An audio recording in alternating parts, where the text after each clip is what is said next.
গেছে। অন্যায় কি? রাস্তার মধ্যে রাতের বেলা তারা কি আপনার গাড়ি কি অন্ধকারে লাইট দিয়ে চালাবে নাকি অন্ধকারে? কেন লাইট লাগাইলো?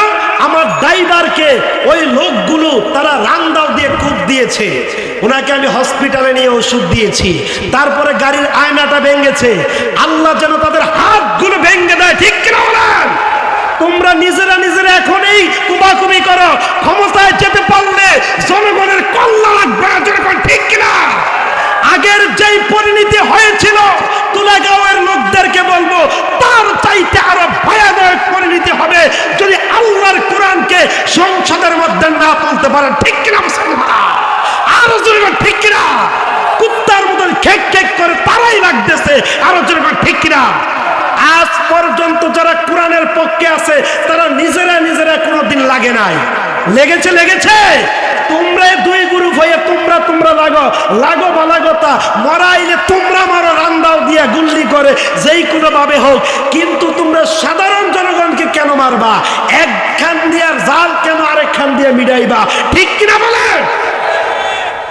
কথা কি অবাস্তব বলেছি? আমি বারবার মাহফিলে একটা কথা বলি, ওই মুস্তাক ফয়জি সাহেব একটা কথা বলে না যে আমরা সারাদিন লাইটাইয়া বিকালে যদি একটা চকলেট দেয় আমরা কি করি? চকলেট তো মিষ্টি, ওই সারাদিন লাইটাইলো, এটার কোনো হিসাব নাই। আমরা আমার বেকল এত নাদান, বোর্ডের দিন রাইতে আইসে 1500 টাকা দিব, এই নাদান দিয়ে কি করে? এই টিয়ার দিকে চাইয়া তারা যেন এতদিন গুতাইছে, গাইয়াইছে, চুরি করছে, তার নামে মামলা দিছে, হামলা করছে, তে জানি স্বাধীন মতন চলতে পারে নাই, তার ইতানের কোনো চিন্তা নাই, তে 1000 টাকা 500 টাকা পাইয়া ওই তাগুতরে ভোট দেয়, ঠিক কিনা? আমরা আর তাগুতকে সংসদে নিতে চাই না। আমরা আল্লাহর কোরআন দিয়ে যিনি দেশ চালাবেন, রাষ্ট্র পরিচালনা করবেন, এমন একজন মুখ আগামীতে সরকার দেখতে চাই, ঠিক কিনা? সবাই কি রাজি আছেন? হাত তুলে দেখা। নারায়ে তাকবীর। আল কোরআনের আলো সংসদে জানো, ঘরে বাইরে জানো, আমার নেতা তোমার নেতা। নারায়ে তাকবীর। শুনেন, ডোলের এই ফিট যেমন এই ফিট এমনই, ঠিক কিনা? আগের যারা যা ছিল এখনের তারা তার চাইতে আরো ভয়ানক হবে, ঠিক কিনা? আর যখন কোরআন সংসদে চলে যাবে দেখবেন, যখন কোরআনের আইন চালু হয়ে যাবে, চোর ধরলে চোরের হাত কেটে দাও। হাত কাটবে কিভাবে? নিজেই তো রাস্তার টাকা চুরি করে, নিজেই তো সুইস ব্যাংকে টাকা পাঠায়, ঠিক কিনা?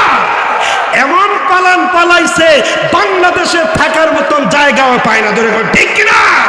ওই আল্লামা দেলোয়ার হোসেন সাঈদী সাহেব বলেছিলেন এমন একটা দিন আসবে মামুর বাড়ির দিল্লি গিয়ে পালাইতে হবে, ঠিক কিনা?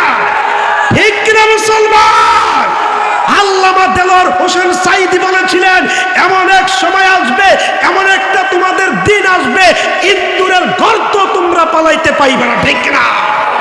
আরে তোমাদের নেতৃত্ব দুপুর বেলা লাঞ্চ করবে, গরম ভাতগুলো খাবে, সে রান্না ভাতগুলো পর্যন্ত খাইতে পারে নাই, ঠিক কিনা? তোমাদের নেত্রী থাকতে পারে নাই, তোমরা তো আর আগেই থাকতে পারবে না। কোন নেতার অনুসরণ করো? আমরা এমন নেতার অনুসরণ করি যেই নেতা আমাদেরকে জান্নাত পর্যন্ত নিবে, ঠিক কিনা? বুঝলে বুঝপাতা, না বুঝলে তেজপাতা, 1000 টাকা খাইয়া যারে ফারেন ভোট দিয়ে। বুঝতে পেরেছেন? কথা কি ক্লিয়ার বুঝছেননি? আল্লাহ কবুল করে, বলেন আমিন। তোরা ঝগড়া লাগ কুত্তার মতো, কিন্তু তুই সাধারণ মানুষকে মারবি কেন? ড্রাইভারে কি করছে? হাতরা দেখলে বেচারা বললেন না। তারপরে আমি হাসপাতাল নিয়ে ডাক্তারে গেছিল, ওষুধ বড়ি খাওয়াইয়া আরেক মাহফিলও নিচ্ছি, আপনিও মাহফিলটা ধরার জন্য। গাড়ির আয়নাটা ভেঙে ফেলছে, কিচ্ছু দোষ নাই। দোষ হইলো তারা যদি চেয়ার আবার চিন্না লাইটি শোন না, চেয়ারা চিনলে প্রতিবাদ হইব, তুই লাইটটা লাগালি কে রে? তো বেড়া রাতকার গাল বেড়াকে আন্দি গুন্দিনে লাগাইতো, তোরা একজনের জাল আরেকজন দিয়ে মিডাস। আল্লাহ এদেরকে শায়েস্তা করবে, আল্লাহ যেন এদের হাতগুলো ভেঙে দেয়। ক্ষমতায় না যাইতে অবস্থা শুরু করো তো জনগণ তোমরা জেনে রাখো, এরা ক্ষমতায় গেলে তার চাইতে আরো বেশি করবে, তোমাকে ঘরে ঘুমাইতে দিবে না, ঠিক কিনা? বুঝে শুনে ভোট দিও। ওয়াজার করতে হইব নি? আজকের ঘটনা, আজকের মিয়া, আমি কেমনে কথাটি কইতাছি।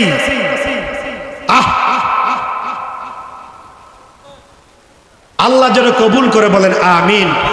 আল্লাহ যেন এই সংসদের মধ্যে আল্লাহর কোরআনের আইন চালু করে দেয়, বলেন আমিন।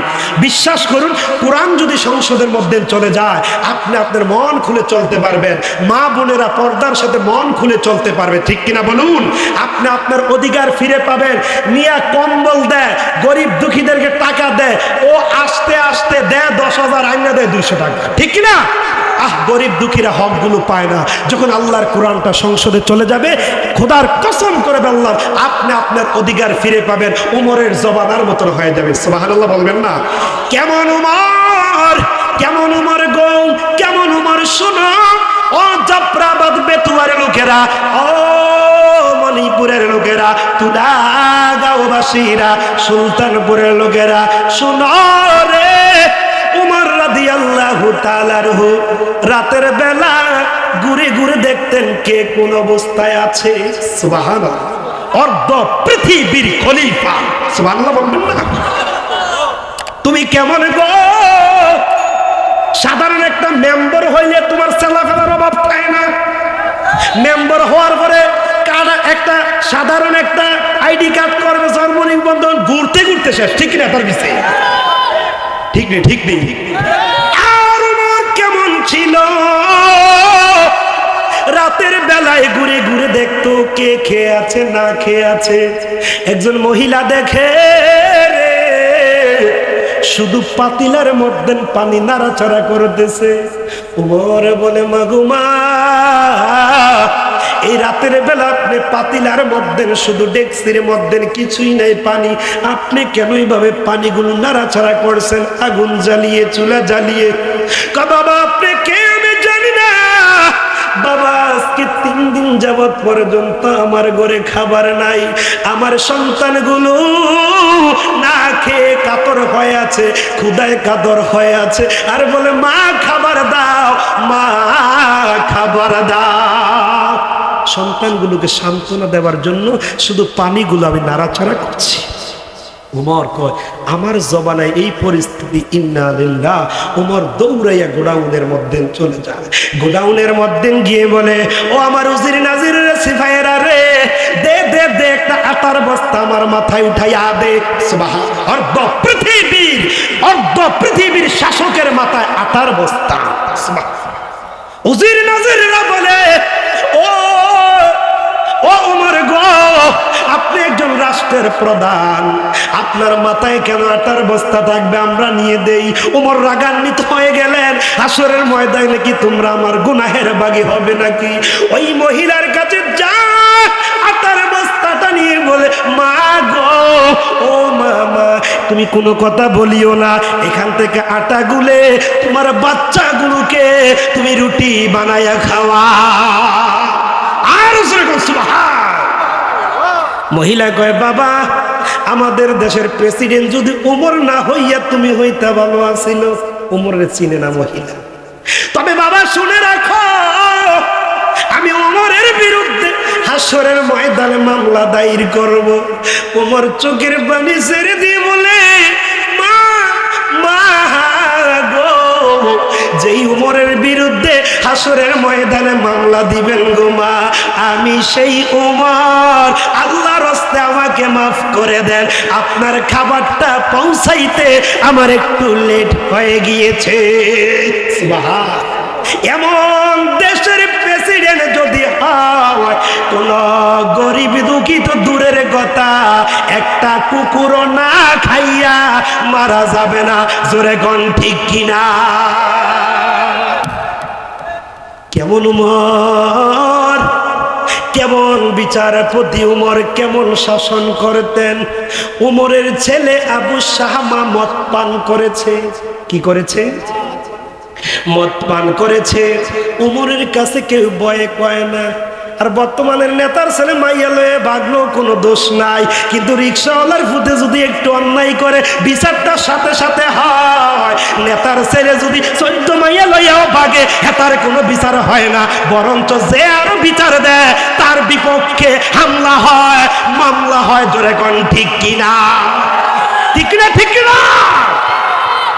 গরিবের সন্তান অন্যায় করতে না করতে ঠাসটাল বিচার হয়, আবার এমনি না টাকা নিয়া ঘুষ খাইয়া। জোরে কোন ঠিক কিনা? 15টা বছর এমন জ্বালান জ্বালাইছে রে, মানুষটির কলজারারে ছিদ্র করছে। এই কথা যদি মনে থাকে, খোদার কসম করে বললাম, সামনের দিকে শান্তিতে থাকতে চাইলে এমন একজন নেতাকে বসাও যিনি কোরআন দিয়ে রাষ্ট্র চালাবে, দুর্নীতি করবে না। জোরে কোন ঠিক কিনা? উমরের ছেলে আবু শাহামা মদ পান করেছে, কেউ বলে না বয়ে। উমর উজির নাজিরকে বলছে, তোমরা পিস পিস করে কি বলছো না বলছো? তোমরা যদি নাও বলো, আমি কিন্তু ঘটনাটা জানি।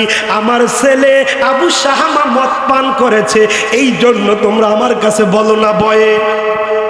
আমি বলে দিলাম, আমার ছেলে কেন এই অপরাধ করলো, এই অপরাধের বিচার কোরআনে যা আছে তা হবে।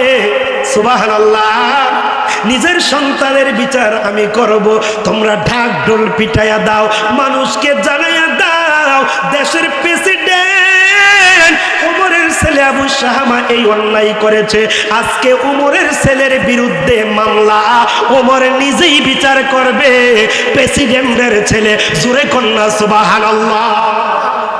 মানুষেরা কয়, দেখি তো উমর নিজের সন্তানের বিচারটা কি করে। অনেকে তো নিজের বেলা হইলে একটু লেপসেপ দিয়ে শেষ করে দেয়, ঠিক না? নিজের দলের হলে 7 গুণ মাপ, আর অন্য দলে অন্যায় না করলে হেতার দেয় দোষ, ঠিক কিনা? কত জুলুম করছে ও। আল্লাহ ছাড় দেয়, ছেড়ে দেয় না, ধরে ধরে ধরে না, দললে আল্লাহ ছাড়ে না, ঠিক কিনা? সবাই হাজির হয়ে গেলেন মাঠের মধ্যে। ওমরের ছেলে আবু শাহামা মদ পান করেছে, বিচার করবে। কয় বাবা, বিচার শুরু। সিংহাসনের মধ্যে বসে বলে, বাবা তোমার বিরুদ্ধে যে নালিশটা এসেছে এটা কি সত্য? কয় হ্যাঁ, শুধু সত্য না বাবা, 100% সত্য। সুবহানাল্লাহ। ছেলে মিথ্যা কথা বলে না। কয় বাবা, আমি কোরআন পড়ে পড়ে বলি, তুমি যেই অন্যায়টা করেছ, এই অন্যায়ের জন্য হচ্ছে 80টা বেতের আঘাত। ও বাবা, 80টা বেতের আঘাত। তুমি রাজি কিনা নিতে? তুমি রাজি হইলেও হবে বিচার, না হইলেও হবে। কয় বাবা, আপনি যা ফয়সালা